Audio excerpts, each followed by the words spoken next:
اعوذ باللہ من الشیطان الرجیم بسم اللہ الرحمن الرحیم۔ محترم سامعین و ناظرین، السلام علیکم ورحمۃ اللہ وبرکاتہ۔ قرآن وظائف چینل کی جانب سے حافظہ نبیلہ طاہر آپ کی خدمت میں حاضر ہے۔ میں امید کرتی ہوں کہ میرے چینل کی ویڈیوز آپ کو پسند آ رہی ہوں گی۔ آپ میرے چینل کو ضرور سبسکرائب کریں اور ویڈیوز کو چینل پر ہی مکمل دیکھیں۔ ویڈیوز کو لائک بھی کریں اور شیئر بھی ضرور کریں۔ تو چلتے ہیں آج کی ویڈیو کی جانب۔ آج کی ہماری ویڈیو اللہ پاک کے مختلف اسماء حسنہ پر مشتمل ہے۔ میں نے خداوند باری تعالیٰ کے کچھ نام چنے ہیں جو بہت فائدہ مند ہوں گے، کیونکہ ہر انسان چاہتا ہے کہ اس کی مشکلات حل ہو جائیں، اس کی زندگی میں بہار آئے، خوشیاں آئیں۔ تو شروع کرتے ہیں۔ اللہ پاک کا ایک نام ہے الجبار۔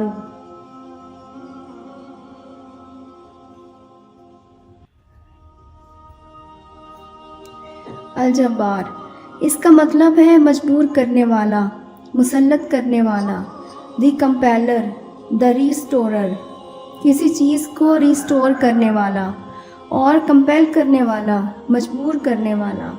اللہ کمپیل کرتا ہے، اللہ کو کوئی مجبور نہیں کر سکتا کسی بھی چیز پر، یعنی اللہ مسلط کر سکتا ہے۔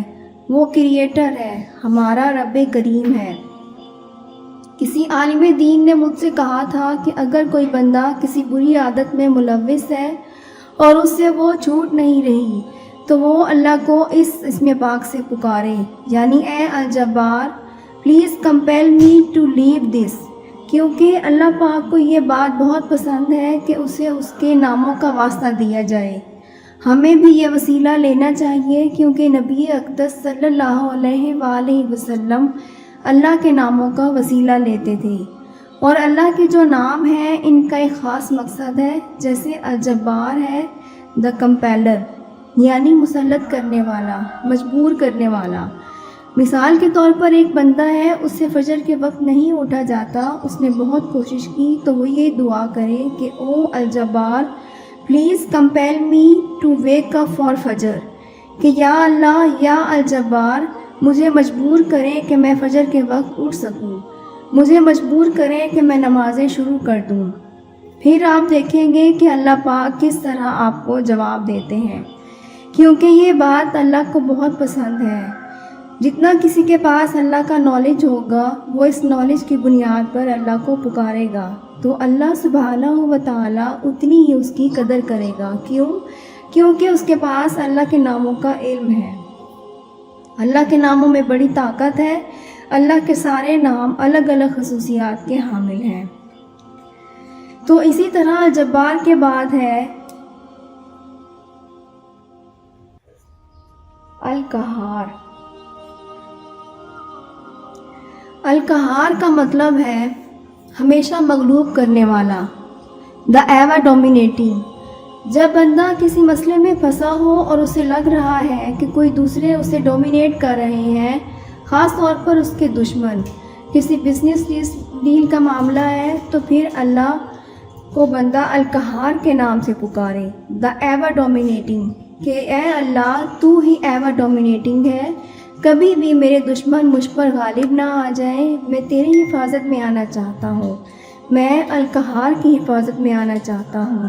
تو سوچیں اللہ پاک کو یہ دعا کتنی پسند آئے گی، اللہ کریم کو یہ پکارنا کس قدر پسند آئے گا کہ یہ بندہ میرے نام کو جانتا ہے، میرے نام کو ایکنالج کر رہا ہے، میرے ایٹریبیوٹ کو ایکنالج کر رہا ہے، اور اس نام کا واسطہ دے کر مجھے پکار رہا ہے۔ اسی طرح اللہ پاک کا ایک نام ہے الفتاح۔ الفتاح کا مطلب ہے فتح کرنے والا، دا اوپنر، کھولنے والا، راستے کھولنے والا۔ جب ہر چیز رک گئی ہو، بند ہو، تو اسے کھولنے والا صرف اللہ ہے۔ قرآن میں حضرت یونس علیہ السلام کی مثال لے لیں کہ مچھلی کے پیٹ میں اندھیروں میں حضرت یونس علیہ السلام نے اللہ کو پکارا، لا الہ الا انت انی کنت من الظالمین، اور اے اللہ پاک مجھے اس مصیبت سے نجات دلا۔ اور اللہ پاک کہتے ہیں کہ ہم نے ان کو وہاں سے نکالا، ہم نے اپنے بندے کو نجات دی وہاں سے۔ تو جب کوئی بندہ ایسی صورتحال میں پھنس جائے کہ اسے سمجھ ہی نہیں آ رہی کہ میں کیا کروں، میں نکل ہی نہیں پا رہا، انسان اپنی زندگی میں بہت بار ایسی صورتحال سے دوچار ہو جاتا ہے۔ کبھی کبھی انسان ایک اندھے کنویں میں جا گرتا ہے، وہاں اسے کوئی راستہ نظر نہیں آتا کہ کیسے اپنے مسائل کا حل نکالے، کیونکہ میرے ہاتھ سے چیزیں نکلی جا رہی ہیں۔ تو یہ وہ موقع ہوتا ہے جب الفتاح کو پکارا جائے۔ اللہ پاک کا جو یہ نام ہے الفتاح، یعنی اے اللہ میرے بند راستوں کو کھول دے، اور اسی نام سے پکارے اللہ پاک کو، یہ بہت طاقت والا نام ہے خداوند تعالیٰ کا، تو وہ ضرور سنتا ہے۔ پھر اللہ پاک کا ایک نام ہے الوکیل۔ الوکیل کا مطلب ہے معاملات کا حل نکالنے والا، دا ڈسپوزر آف افیئرس۔ ہر چیز اللہ پاک کی عدالت میں جا کر اجازت لیتی ہے، پھر ایک معاملہ طے پاتا ہے۔ ایک پتا بھی کائنات میں نہیں ہلتا یہاں تک کہ اس اللہ کو اس کا علم ہے اور یہ اسی کی اجازت سے ہوتا ہے۔ کوئی بھی چیز ادھر سے ادھر نہیں ہو سکتی جب تک کہ اللہ پاک اس بات کی اجازت نہ دے دے۔ اور یہ الوکیل جو ہے، یہ سورۃ یوسف میں اللہ پاک کا نام آیا ہے، اس زمرے میں کہ حضرت یوسف علیہ السلام پر کس قدر زندگی تنگ کرنے کی کوشش کی گئی ان کے ارد گرد کے لوگوں نے۔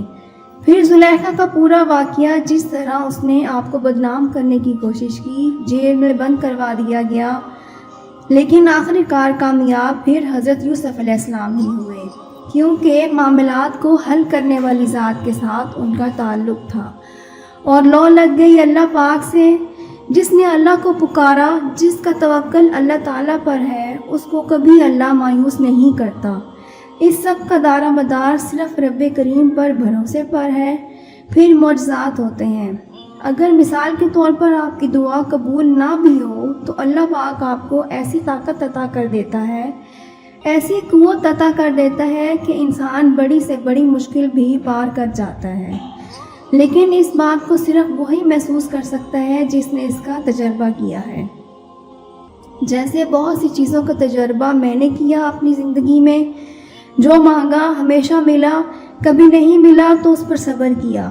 جو بے صبرے ہیں وہ شکایت کرتے ہیں، اور جو لوگ شکایت کرتے ہیں انہیں یہ نظر نہیں آتا کہ مجھے یہ چیز کیوں نہیں ملی۔ اس لیے انسان سے بھی تو کچھ درکار ہے نا۔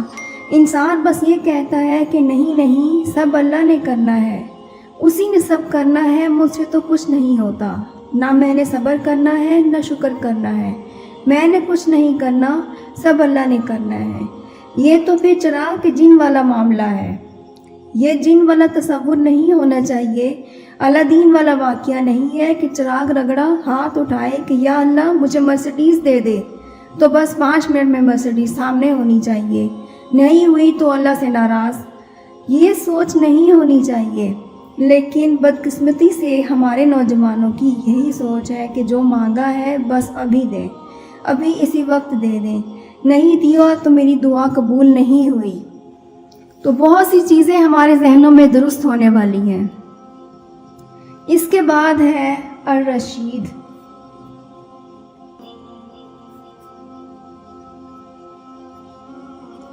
رشید کا مطلب ہے راستہ دکھانے والا، دا گائیڈ۔ ہر چیز میں رشید کی مدد طلب کریں، بزنس کرتے ہوئے، کوئی فیصلہ کرتے ہوئے استخارہ کریں اللہ پاک سے، اللہ پاک کو ہر ایک بات میں پکاریں۔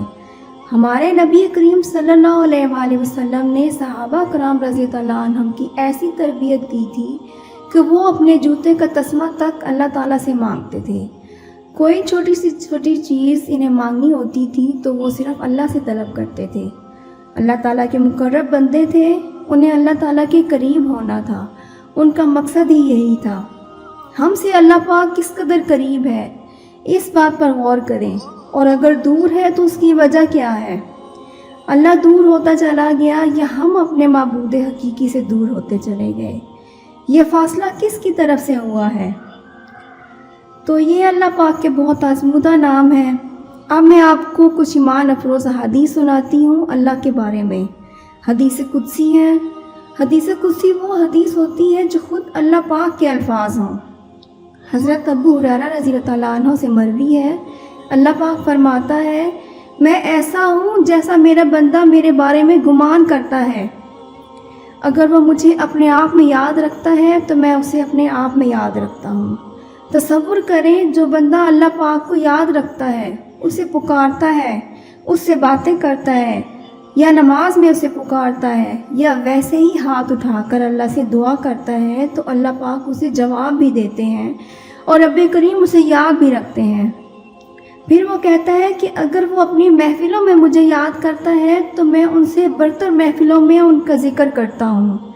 تو ہماری محفلوں سے برتر محفلیں کون سی ہیں؟ جو اللہ پاک کی ہیں، وہ ملائکہ کی محفلیں ہیں۔ وہ اپنے فرشتوں کے سامنے ہمارا ذکر کرتا ہے، ہماری تعریف کرتا ہے۔ تو ہمیں ہر وقت اس رب کو پکارتے رہنا چاہیے، اس کا ذکر کرتے رہنا چاہیے، اس کے ناموں کو واسطہ بنا کر، اس کے ان جلیل القدر ناموں کے ساتھ اسے پکارنے سے وہ رب تعالیٰ خوش بھی ہوتا ہے اور ہماری دعائیں بھی ضرور سنتا ہے۔ تو رب کریم کی بارگاہ عظیم میں دعا ہے کہ وہ رب دو جہاں ہمیں اپنے حبیب مکرم مالک کوثر شافی محشر حضرت محمد صلی اللہ علیہ وآلہ وسلم کی لامحدود محبت اور غیر مشروط فرما برداری عطا فرمائے۔ مجھے یقین ہے کہ آج کی ویڈیو آپ کو ضرور پسند آئے گی اور ہمارا آج کا وظیفہ آپ کے لیے پرفارم کرے گا۔ اپنے مقاصد کو ہمیشہ جائز رکھیں تاکہ جلد سے جلد آپ کو مطلوبہ نتائج حاصل ہو سکیں۔ اب مجھے دیجیے اجازت، بہت جلد نئی ویڈیو میں پھر سے ملاقات ہوگی۔ تب تک خوش رہیں، آباد رہیں، اللہ حافظ۔